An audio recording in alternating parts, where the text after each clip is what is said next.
Hello everyone, it's me Chebby from UniqueTutorials. Today in this video I'll show you how to get Samsung One UI like gallery app in any Android smartphones or tablets. So without further more delay, let's begin. So firstly just open any web browser.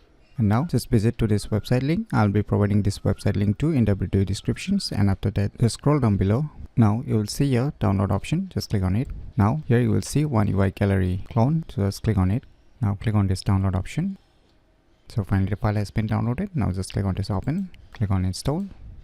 So finally the application has been installed successfully. Now just click on open, click on allow all. Now we'll see here the user interface of this application looks exactly like the Samsung One UI gallery application. So below you can see there are various options: image, albums, shares, and the last one is the utilities. So here you will get a private save options just like the Samsung One UI gallery applications. And on the right top corner you can click on these three dot icons. Now you will see here settings options. Now under the setting options you can choose fonts, private save, delete the original image after saving it in the private save, and about the applications here. So these are the options you're gonna get inside the settings options. So by using this application named as One UI gallery clone, you can easily get Samsung One UI like gallery app in any Android smartphones or tablets very easily. So if you never known about this cool application, then you should definitely give it a try. So if you find this video tutorial useful, please click on the thumbs like button, and if you're new to our channel, click on the subscribe button. And lastly, thanks for watching.